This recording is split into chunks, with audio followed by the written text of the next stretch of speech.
Hello, everyone, and welcome to Conversations in Horror. I am your host, Kevin Powers, and I have a magical trio of people here today because we are talking about one of the most fun and energetic horror comedies out there, which is Tremors.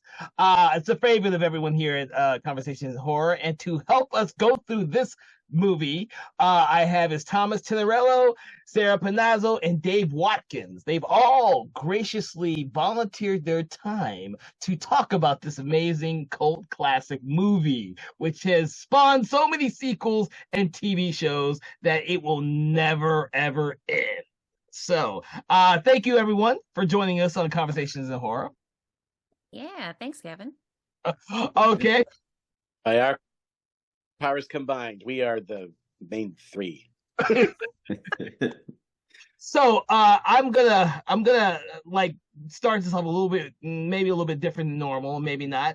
Because this is such a huge cult film and it spawned so many sequels and it's a beloved film to a lot of people. I want to get your first impression of when you first saw this film, and then kind of tell us whether or not you saw it when it originally came out or if you saw it later on. So this movie came out in 1990, by the way. So, 1990. Yeah. Dave, start us off. When did you watch the film? What was your first impression of this movie?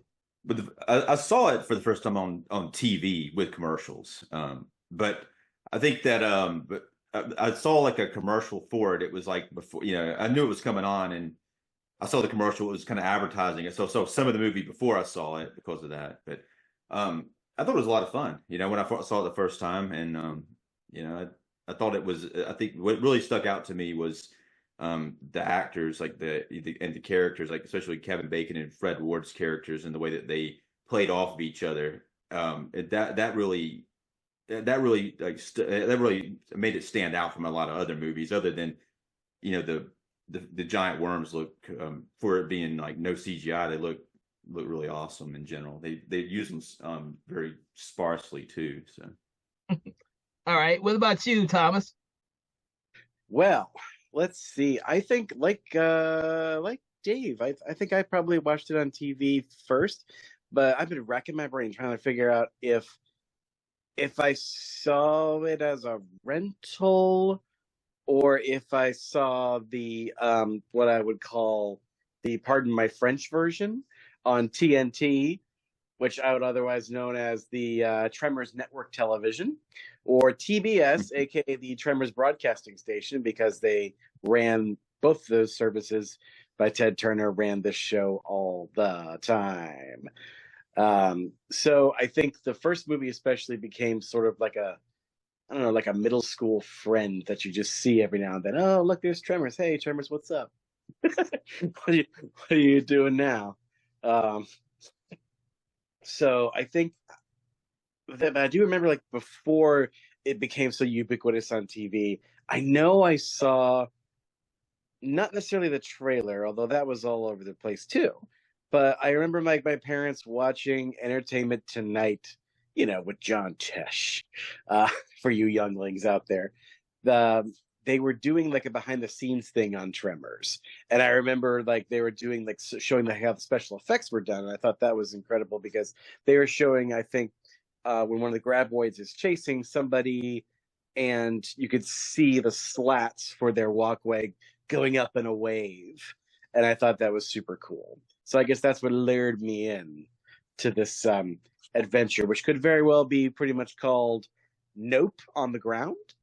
Or as someone up online put it, they called it Redneck Jaws. Because that is movie.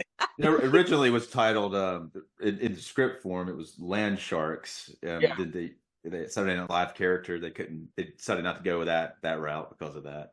Yeah, and then they went through 2 more iterations. There was Beneath Perfection, which I think is genius, and then they skipped Dead Silence as well, which then became an awful puppet movie. Yes, that's right. That is right. Yeah.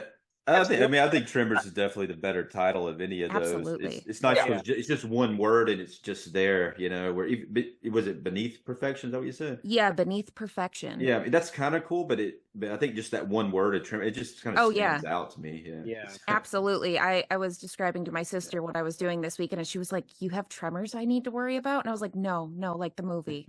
So it can be confusing. It can be, but you know what's funny? Like they were so sorry. They were so like trying to avoid being synonymous with a comedy sketch, and this movie is super funny. At the same time, though, they're like, "Oh, we can't call it Land Shark because of the comedy sketch on Saturday Night Live that now nobody remembers." There are now, in fact, 2 movies called Land Shark out there. Yeah. One's a Chinese movie, and one is I think, from the Asylum back in 2017. All right, Panozzo, how about you? I definitely watched it on TV at some point. Don't remember when. I know I was young. Sorry, Kevin. I know I'm showing my age. But no, I remember seeing it as like one of those like B-list monster movies after my dad was showing me like The Blob and like classics like that. And I watched this and I'm like I said, like the 7 McQueen years old. version, I assume, right? Or something. I can't even remember anymore, but it was like any monster movie, we'd watch it. And we watched this and I'm like, what the hell are Reba and Kevin Bacon doing? Did not get it at all at that age. Little bit later, I thought it was fun because I was a kid. It's a blast of a film, but then I didn't appreciate it until I was older. And then recently watching it this week, I was like, Dune 2 still fresh in my mind, and all I can do is think how they need to do like the Sandwalk the entire movie, and they would have been fine. All right, so I must be really fucking old. All right, so I saw this movie at the theater when I was a kid, because not only was I a huge fan of Kevin Bacon, because I was probably seen Footloose 5 billion times as a kid.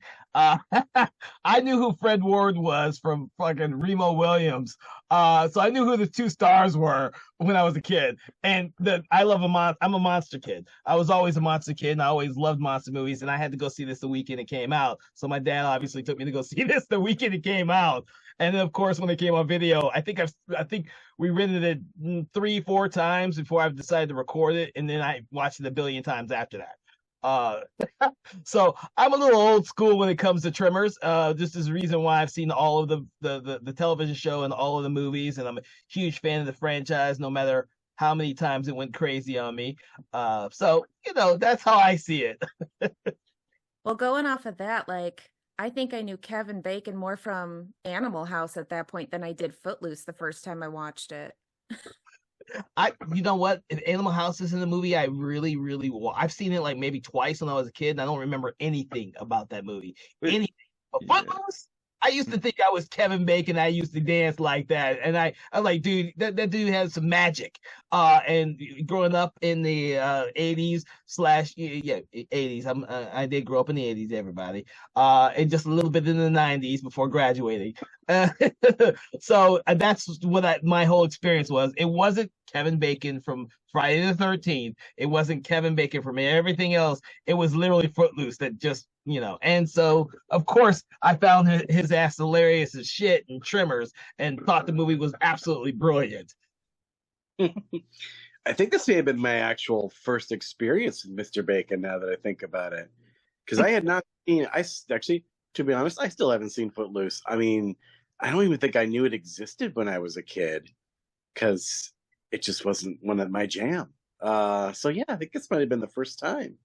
I feel like I can't remember, like, thinking about it, I can't remember what I knew Kevin Bacon from exactly, but it wasn't Footloose, but I did know who he was when I saw the movie. I'm not sure what from. I know he's got a cameo in Planes, Trains, and Automobiles, and I knew he was from that, but there was like there's like some kind of romantic comedy, like He Said or She Said or some shit. Yeah, She Said. Yeah. Is that what it's called? Like, yeah, he's in that. But I knew him for something that was not like that. I don't know, but it wasn't Footloose. Sean Penn was in that with some curly ass looking hair too, man. Chris Penn. It was Chris Penn, right? One back. Yeah. I knew it just dawned on me the films that really impressed me with Kevin Bacon. Just getting off a little side there. I forgot that the same year he did freaking Flatliners, which I watched. Yeah, that was probably it. That was probably it. I saw that a billion times too. And then he also did one of my all-time favorite movies, which is Whitewater Summer, a few years earlier. I don't know who's seen that other than me. I don't think many people have seen that movie. Absolutely. It's on my radar, but I'm waiting for like a better release of it. I think it's just got a DVD release, but once I see like a Blu-ray or 4K, I'm getting it. Same here. It was, a lot of his early movies just, unfortunately, they didn't do much for him. Tremors didn't do much for him either, to be honest with you. It became a cult film after it hit video, and everyone fucking realized what a great movie it was. And so, I think his next couple big ones were like A Few Good Men and Apollo 13, where he wasn't even like major star of it. Apparently Apollo 13, though, that's why he didn't do Tremors 2, do that, which was probably a better call in hindsight. What are you talking about? He was trying to get an official sequel. Tremors 2, it may have been a bigger movie. Tremors 2? Yeah, but apparently, it would have been. I think it would have been in the theater. It would have been a theatrical release if they had gotten Kevin and Reba back in it. Yeah, but apparently, like for years, Kevin Bacon had disowned this movie. Oh yeah, he absolutely hated it until very recently, where I think he sat down. There's an article that I read where he sat down and basically said that I all these years I kept disowning this movie, but like it's because I was going through like a real depression when I was when I got the part. I didn't think I was gonna salvage my career. I cried to my wife like, I'm doing a movie about worms in the ground. What am I doing with my life? And he's just about to have his first child, and so he's like, I blamed all of that stuff on Tremors, and that wasn't fair. Yeah, because I think he said the Footloose money was running out, and actually the last day of filming was the day his son was born. Yeah, that's about right. And so, and I can sympathize that kind of pain and stress, but like he eventually just came around and said, actually I had a lot of fun making this movie. In fact, I've been chasing that same set high for years now, just to make it the same kind of camaraderie they had while they were making Tremors. In fact, I think he said it's the only part that he's ever played that he really wants to do again. Well, yeah, he did say that, and he tried to with Sci-Fi when they were going to remake it in 2018. Yeah, they actually shot a pilot episode with him. They just didn't pick it up. So nobody's it. I want to see it. Yeah. It's too bad they can't just use the pilot and add another half an hour to it and make it like a straight to streaming thing, Right? I'm sure somebody would pick it up if they did like a Tremors mini movie. Yeah. I mean, people would watch it, Oh yeah, so, I'd watch it. They probably wrote it off as like a tax thing, though, more than likely. Like most pilots, you just write them off as a tax write-off. Yeah. So you probably can't legally use the footage anymore once you do that. It's gonna burn it, I guess, or whatever. A lot of people forget. Like you're right, it didn't do much for Mr. Bacon's career because it really do much for anybody's career at first. This movie was a terrible disappointment at the box office. I mean, it did great for Reba's film career. It was her first movie, and she went on to do how many more? But she had that show, though. Her show was. But, I mean, looking at the box office numbers, though, it didn't bomb. They had a budget of between 6.4 and 10 million, and it made it 16.7 million. Which if you looked at that now, it would be a different scenario. But it didn't bomb, but it made money. Yeah, I mean, and I know like Ebert is like a huge film critic. I grew up watching him in Chicago all the time, and he's so hard to please. But he gave the movie a 3.5 out of 4 and said he was embarrassed how much he enjoyed it.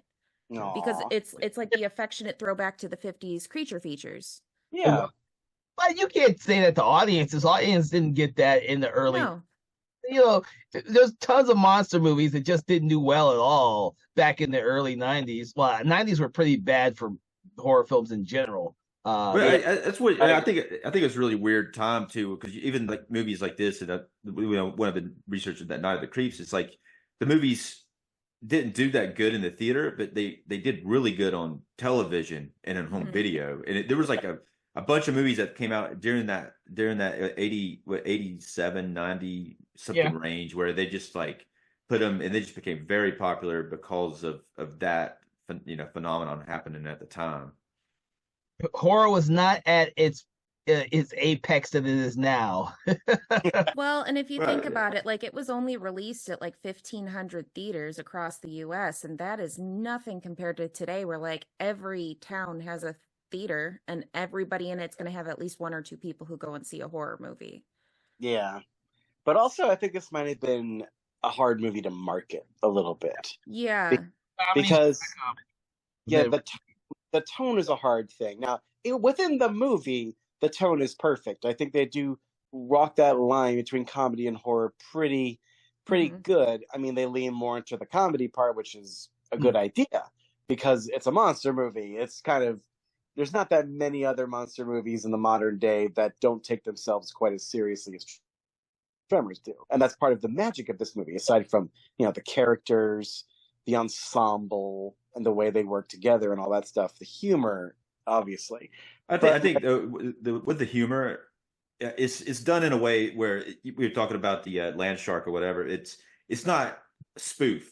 It doesn't go spoof. It stays within its within the movie, and it makes sense. It never gets too goofy. Yeah, it's not as crazy as Eight-Legged Freaks. Like which is also. I mean, that's also fun. It's not. Oh my gosh, it's a fun movie, and you can tell what it's like spoofing off of. It's like spoofing off of this, but it was taking itself seriously without being taken too seriously. They knew when to add their humor versus when they had their scary moments. That's because humor was derived from the characters instead of them being jokes. The very first the first act of this film is actually pretty serious because you haven't seen the monster yet. So when people die, they're not sugarcoating this. They fucking disappear, and something in the ground is swallowing up an entire car with a couple in it and stuff like that. I mean, that's pretty scary too. I mean, this is scary.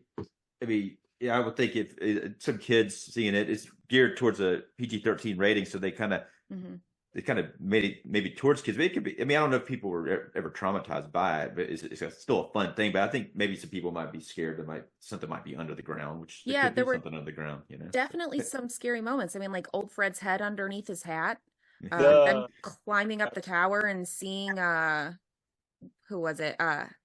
Edgar Deems. Yeah. And then the scene where the doctor and his wife are like killed. And that's the only scene that takes place at night. All the rest of it's during the day. But that's pretty crazy though. It swallows her car under, and then they come and find the car the next day, and it's like, okay, this is a car. I guess we're not going to check for a person. Yeah, right. She's dead. It's okay. Yeah. She's under the ground. She's surely suffocated by now. I do love how when the car is going down, the headlights, you can see them pointing straight up in the air, and then slowly they turn off. Like, that's so crazy. I guess they were supposed to have her climb out on the hood of the car, but something with the stunt for it wasn't working correctly, so they decided to keep her in the car and then just show the beam so they wouldn't have to make the stunt work.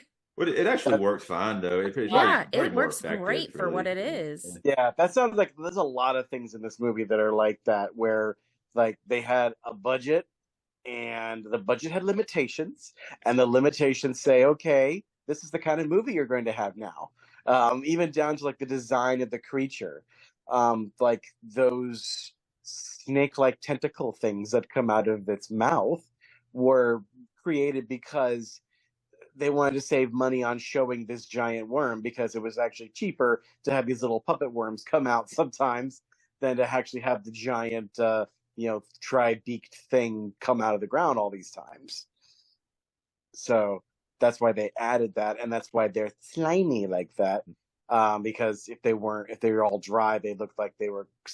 They're like, I think the actual quote is they look like they were covered in nail polish all the time. Yeah, it actually adds a lot to it too. I think those little tentacles, it adds a lot, and especially makes it so when you're watching it at first, it makes so they can investigate certain aspects before seeing the whole worm. Like And that's a cool scene where they come up in the back with the car, and part of it's on the car, and then Michael Gross's character looks under it, and he's kind of makes him it gives a lot to his character at that point in the film.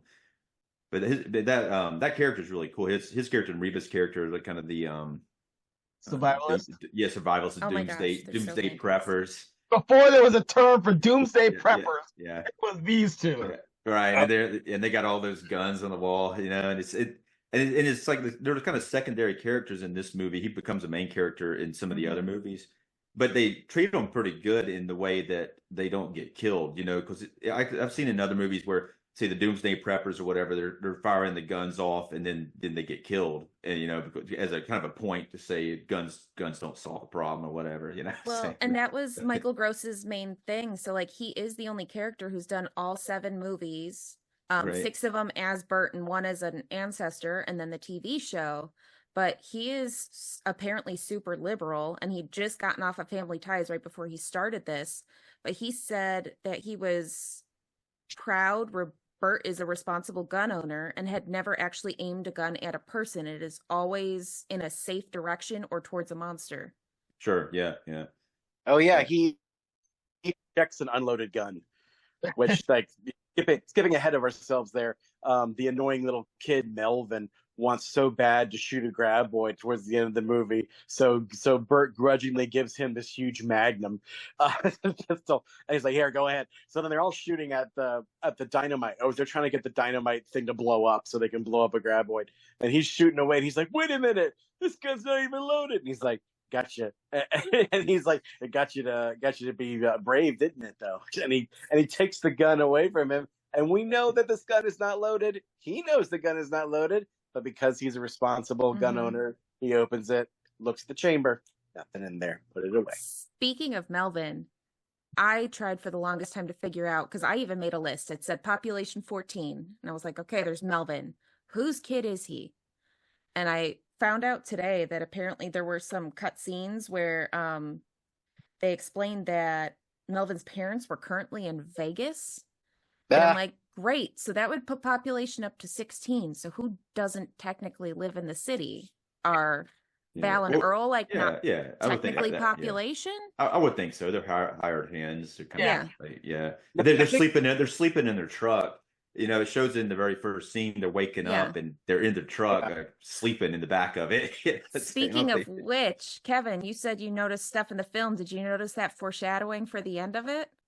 What, with the truck? At the beginning where Val's like, there's a stampede, and Earl is in the little cocoon and just like falls off the bed of the truck. And it's like, that's the exact ending. Yeah. I noticed it this time. I never noticed it until I just recently rewatched. Oh, that's interesting. But that actor who plays the annoying kid he's changed his name. I guess he goes by a different name. It's billed as Bobby Jacoby, who was also in Night of the Demons too. That's what I recognized him from. He's also in that Meet the Applegates movie. But he goes by Robert Jane now, and apparently he's a Texas Hold'em famous player or something like that.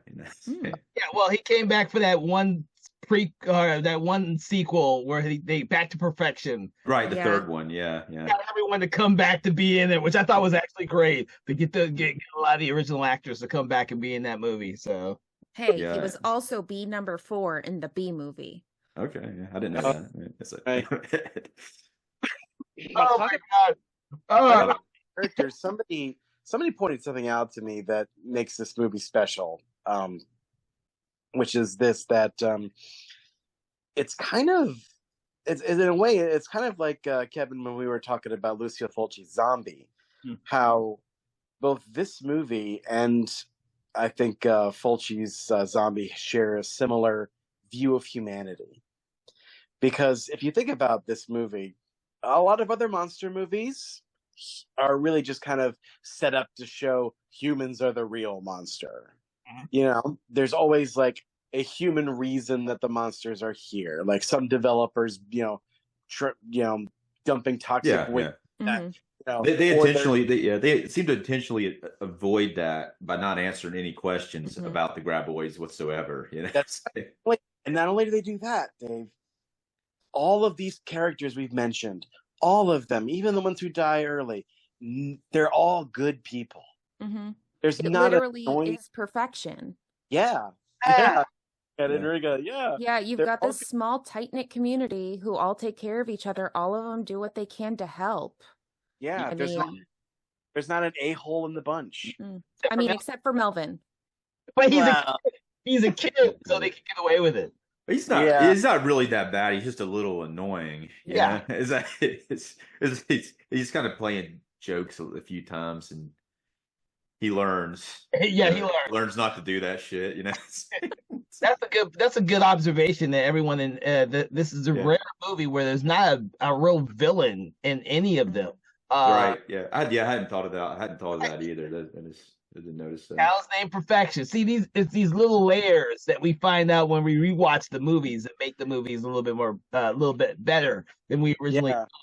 Mm-hmm. One thing that was just sticking out to me when I was watching it, and they actually talk about it in the movie too, when they're sitting, like Fred Ward and Kevin Bacon and the actor was her name, Finn Carter. They're sitting on the rock and they're trying to figure out what's going on, where it came from, where it possibly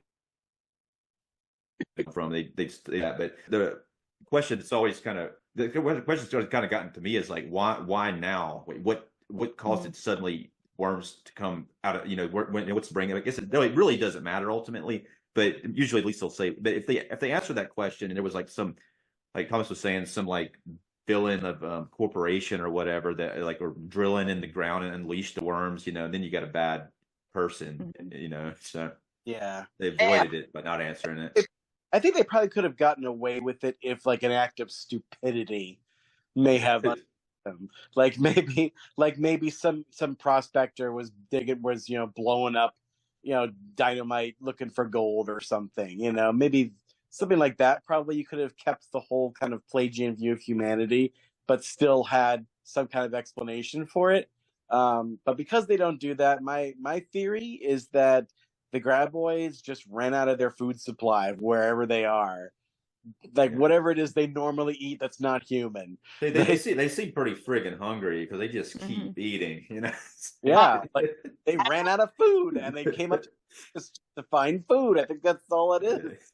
I believe that if they had given a reason for why the Graboids were there, it would have been just like every other 90s movie where they start to use everything in the sun for a reason for the movie to be happening. Whether it be ticks, with the what was that? Ticks had the drugs that got by, or among that every monster movie they had for some reason the filmmakers decided that they had to have a reason to have the monsters, whereas Tremors, there's nothing like these creatures on Earth anywhere, and they just show up and they're just hungry and they just happen to be in the valley where this small little town of perfection is. Well, they do I think in the second one though they do kind of say they're prehistoric creatures. Yeah, so, I mean, the guys who wrote it did come out and say like, well, it's going to be like one of four things. It's going to be like radioactive, it's from space, they were always there, or it's man-made. And I like the whole thing of that they've been there the whole time and they just decided to wake up, kind of like Godzilla and the whole like God of Monsters realm that we've got right now. It was just time. Yeah. So they just decided to wake up and they're in the middle of nowhere, and look, there's the perfect lunch. Yeah, well, when we get to the ass blasters and everything else, the life cycle of the Graboids. Well, I think what Sarah's kind of referring to, I think, as something that the filmmakers probably did have in mind was this is basically redneck Jaws. I mean, there's no explanation for why the shark decides to just start eating people. He just does. Watching Walter Chang get eaten by like the Jaws version of a worm and getting thrown around like as if it's a shark is top comedy. Oh yes, it's definitely a choice. Oh yeah, poor Walter Chang, or as I call him, Egg Shen, because he'll always be in big trouble. Yeah. Mm-hmm. Yeah, it's a bit Victor Wong playing that character. It's he's not in it that much. He's probably in half the movie before he gets eitten by the. He gets to name. He gets to name the Graboid. He does, and he has most of the town. I mean, well, keep in mind that he was in like most of the great 80s movies out. Yeah. Well, and that's the great part of the cast is all of them, like we were talking earlier, like the cast is just this giant family of a city, but each one of them is their own character actor, basically. And you learn everything about these people from the first few minutes of just meeting them on screen. Because they've just got these personalities already built in. You can see the tiny bits of history with each of their own individual homes and stuff like that. So it's not hard to place them in this town. I think also one of the town members is played by Charlotte Stewart, who's in a lot of David Lynch's stuff like Twin Peaks. Mhm. She plays like Betty Briggs or Briggs like in the show, which I'm a big fan of. But You and me both. Yeah, I noticed that when I rewatched it. I was like, oh, she's an Eraserhead too. But Is she the mom of Jurassic Park girl in this movie? Yes. Yeah. She's Nancy. Yeah. Yes. Jurassic Park girl. That's funny. She's in it too. What is that actress's name? Is it Ariana Richards? Yeah. Yes. Yeah, she's pretty good though. Really, and like all the stuff she did when she was a kid is too bad they didn't bring her back in the new Jurassic Park movies. You think they could have figured something out with that? You know? Yeah, she was. Just follow her character instead of the characters they created. Yeah. Right? Yeah. That's okay. We're gonna get another batch of Jurassic Park movies. Maybe they'll bring her back for the new ones. Oh God! Just let him. I don't know. Let him go. Just let him go. I think they'll make some more money off of it if they do another one. Yeah. They'll make money. It won't be good. Probably not. The kids will like it though. I will tell everyone now out there who's listening, we probably will not be doing any episodes on Jurassic Park Jurassic World at all. Fuck it, I'm out. Fuck it. Sorry, if I talked about those movies, you would hear nothing but angry Kevin come out. The first one was really good though. But you didn't like it? Hated Jurassic World. I thought Jurassic World. All of them are. The best part we got out of that was running Jimmy Buffett with double margaritas. That is the only good part of that movie. You're talking about Jurassic World. I'm talking about Jurassic Park. Like the original. Park, Yeah.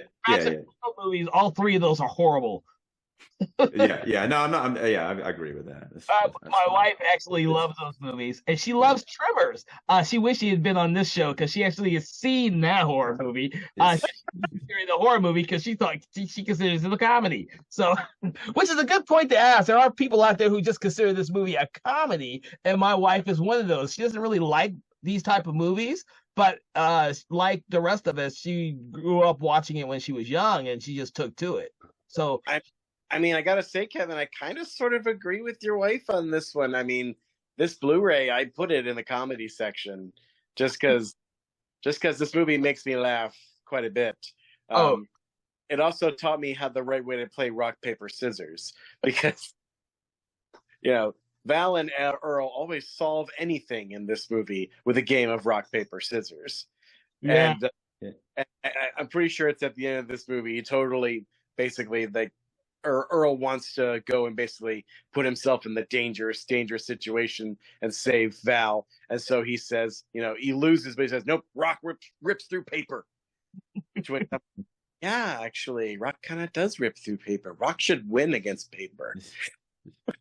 Oh my God. That being said, I would like us all to tell people, there's a lot of people who haven't seen this movie. I hate to say it's a product of its time, and even though there have been 6 sequels and a TV show, it still was relegated to a sci-fi channel type of mentality with a lot of audiences. Now, I'm hoping that our conversation will have livened it up for a lot of people out there. So I would like to ask each of you, what would you tell people who have never seen this film why they should watch this film? Well, I think you might get 2 more views on Tremors if they listen to this thing.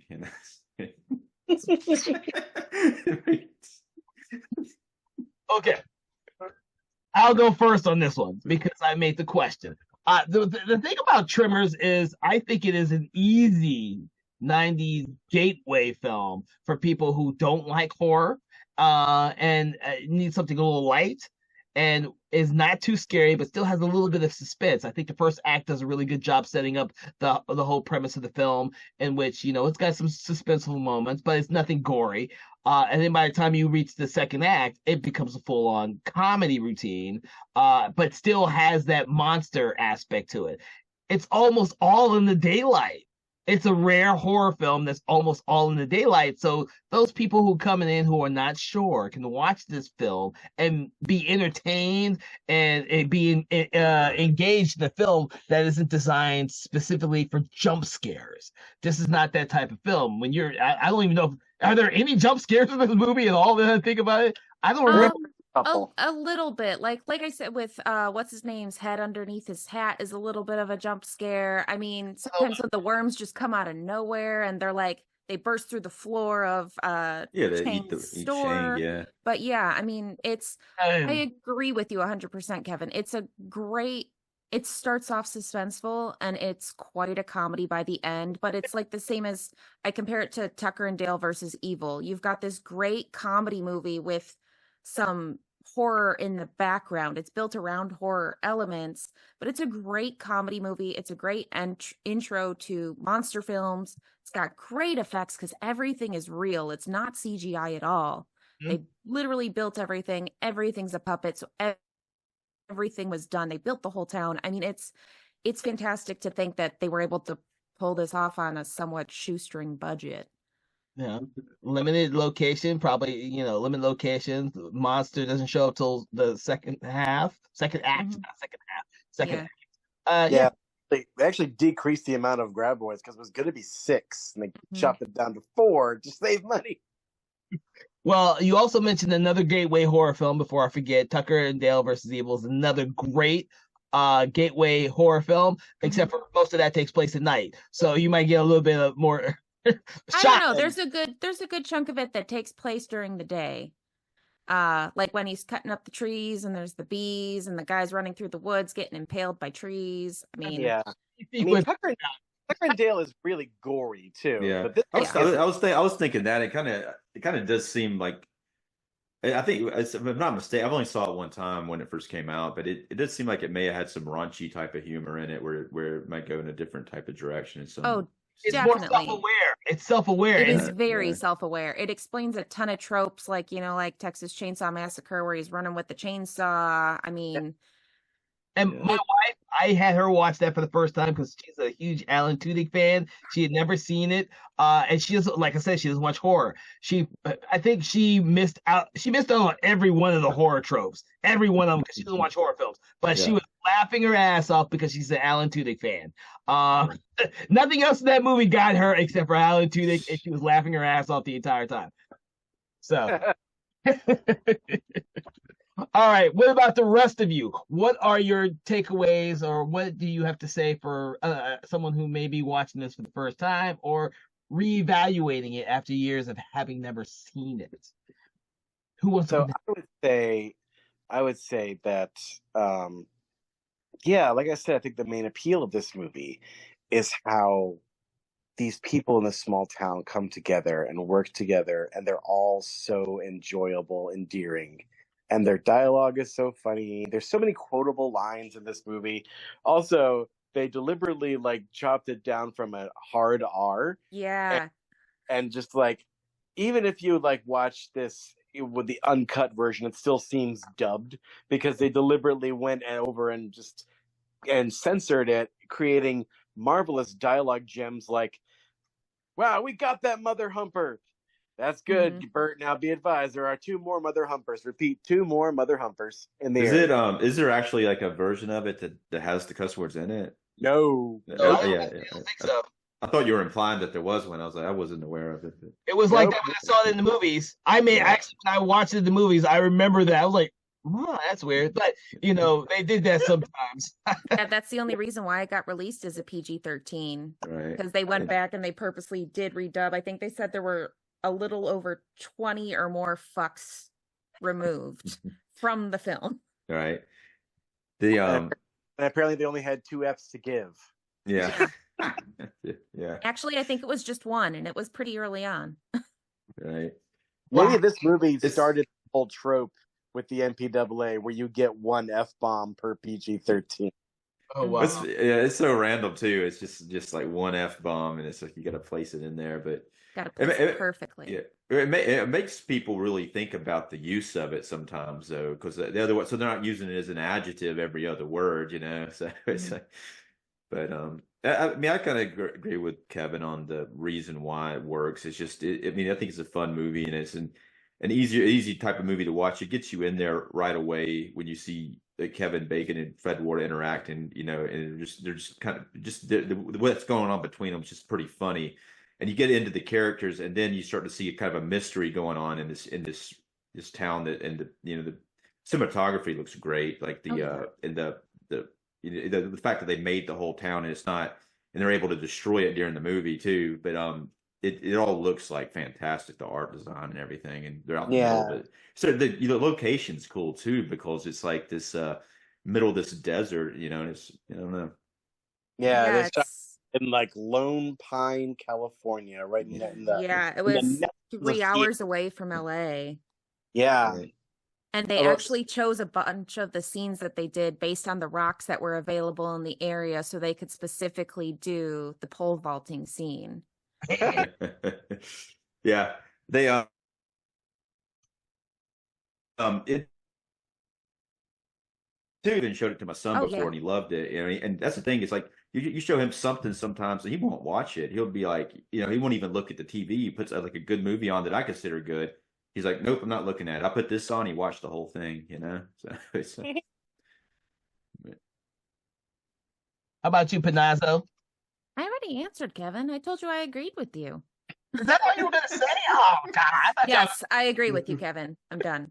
I didn't know that's all I had to say. I thought I had to say like a lot of stuff. Great. That's all I would have said too. Like I said, I think it's a great creature feature. I love anybody who's listened to my other episodes knows that I love practical effects. I love special effects. The team who did this with what's their name? Tom Woodruff Jr. and Alec Gillis have done. Guinness?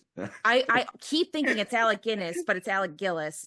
But they are like the modern day monster movie maniacs. Like they've done so many different things besides Tremors. They've done like Alien 3, Aliens, Cocoon, Jaws 3D.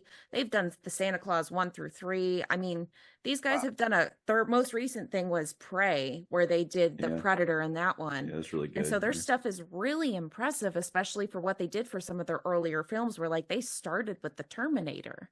Well, I like this era of movies though, because before CGI. Because once you got CGI, just kind of sometimes it's overwhelming, and it's almost like they could do whatever they want to, but then you kind of stop believing that it's really happening after a while.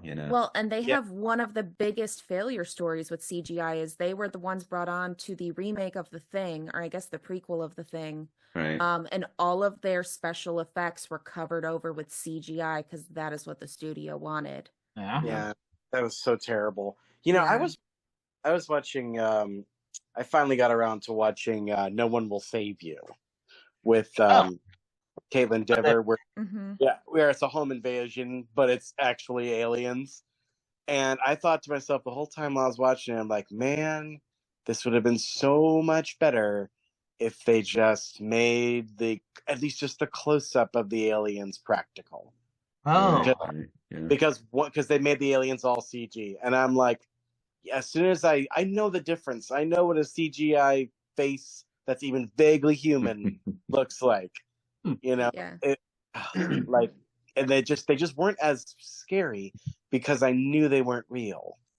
Okay. And that was and I think that the graboids look really pretty good in this, really, for what they are, and I think they're used in just the right amount of screen time. They're not. It's not overkilled where you get tired of seeing them. And really, if they try, would you say they had to put 6 of them in there originally? And if they have that many, it would be way too many. Because because it almost seems like maybe there should be one less. Because it takes them like a long time to kill them all. Well, they got to kill one each way. Each time they kill one, they kill it a different way. So it's like, right? Yeah. I mean, I'm just saying, if they had one more than what they had, I think it would have been too many. By the time they got that last one, Yeah. It's like, it's like, oh, this one's smarter than the other ones, and then they had to trick him into going off the cliff. Stampede! Yeah, I mean, it's great that we only see one full one at one point, and that's because it crashed itself into the wall, and they had to unbury it and, see the ass end. Yeah. But, I mean, the fact that each of them even have their, like, kind of own personalities, and each one was so, like we said with the car, like, you start with the tiny little, tendrils, the tentacles, and then it all of a sudden reveals that no, that's just the inside. That's the inside of the alien mouth. Now we're coming to the outside of the alien mouth. Yeah, I do remember when I first saw this film that I actually thought that when I saw the poster and then I saw the movie at the theater, I was like, is that it? It's just this little baby monster? Yeah, little baby things. Yeah. So, but I'm a kid back then. I'm like, oh, is that it? But I love monster movies, so I kept watching the whole thing. Plus, I was stuck in the theater, so. I'm just glad they went with the beaks and didn't go with the foreskin look that they originally designed, because that would have been a little much. Okay. Yeah. All right. So, any final words about Tremors for everyone? Oh, I've got several, but you were talking about how the graboids would have looked like a giant penis running through the dirt. Is that what she was saying? I didn't pick that up. Oh, she was talking about. No, I'm kidding. I'm kidding. You guys better be glad I put this as mature. This is a mature conversation. Aren't all these mature conversations? Sarah's already dropped a couple of F-bombs that put us in that category. Kevin's going to replace them all. Guys. Kevin's going to replace them all with Mother Humper. Mother Humper. Yes. He'll do her voice too. I'll do two versions: the Mother Humper version and the regular R version. Except it's going to be Kevin saying Mother Humper when I'm saying the F word. It's going to be great. You should do that, Kevin. Actually, that'd be funny. It might expand your audience. But also, like, fun fact: apparently, the Sci-Fi Channel actually has the scientific name for the graboid. It is Siderius mexicanus, which literally translates to Mexican tree. Yeah, I was gonna say it doesn't quite have the same. Doesn't roll off the tongue as well as a graboid. Graboid, yeah. Graboid sounds almost like a hemorrhoid, though. But it's. But I also think that we've talked earlier about Burt Gummer, the heart and soul of this movie and all the other movies after. Who kind of is probably the best iteration of that late 80s, early 90s trope of the gun nut. The gun nut who is usually the good guy. They almost never have him be the bad guy. You have versions of this, of course, in Police Academy with Tackleberry. You have another version of him, of course, as Bruce Dern's Rumsfeld in The Burbs, which is another movie I love very much. Yeah, awesome. And maybe another horror comedy that should be on this list. And get on the list. I got a copy of it. and also and finally Bert. And he gets to kind of annihilate one graboid as it bursts through his rec room. And I think that is the Schwarzenegger moment in this, where he has a good line. He says, I'll bet you picked the wrong rec room to mess with, something like that. And he sells that. But I think if Schwarzenegger had played it, it probably would have been a little better. So for everyone's listening pleasure, here is my Schwarzenegger alternator lines for this. Oh, yeah. Do your Schwarzenegger alternate lines real quick. Sure thing. Excuse me for a second while I clear my throat. Oh, boy. I haven't had a. Alrighty. So, Schwarzenegger alternator number one. Picture graboid crashing through the wall. He gets out his elephant gun, kills him. That's what happens when you bust into a rec room. You get wrecked. Okay. Number two. Now, of course, this number two only works when you realize that it's Reba McEntire playing his wife, who's cuddling right next to him as this happens. Number two. We are McEntire and we aren't going to take it anymore. Okay. That's pretty terrible. Number three. Looks like he picked the wrong turn. Looks like he took the wrong turn at Albuquerque. Dead wrong. I don't know where you come up with these things. That one's a Bugs Bunny reference because Bugs Bunny is always burrowing to the ground and he always makes a wrong turn at Albuquerque. Anyway, and finally, number 4. You poked your tentacles near my wife. Big mistake. Oh my God! So that is Thomas's Arnold Schwarzenegger alternatives. I mean, it would have been fun had Schwarzenegger done all that, but I think it works better without him. Yeah. If they do a remake, a reboot, re-slash, whatever the hell they want to call them nowadays, yeah. I'm sure they can get Schwarzenegger to come out of semi-retirement to be Burt Gummer, and I think it'd be an amazing change up from what he's been doing now. So, all right. So, thank you all for joining us for this Tremors conversation. It was very fun for us to just say a lot of stuff on one of our favorite cult movies. Everyone out there listening, we hope that you've been entertained very thoroughly and that you got a lot out of this conversation. That being said, we hope that you seek out this movie if you've never seen it before, because we are all in accordance to saying that you will not be disappointed. Also, remember to check out some of our previous episodes. There are a lot of them out there now. And we just want you to enjoy the movies that we talk about here at Conversation in Horror. Thank you all and have a great day. Conversations in Horror is a Broken Lighthouse Pictures production, produced by Kevin L. Powers, executive produced by Kelly A. Inoka, and originally filmed via Zoom technology. Conversations in Horror is hosted by Kevin L. Powers and co-hosted by various horror film lovers and filmmakers. To learn more about Mr. Powers, please make sure to check out his Patreon page and other social media platforms. Conversations in Horror is copyright 2024 Broken Lighthouse Pictures production.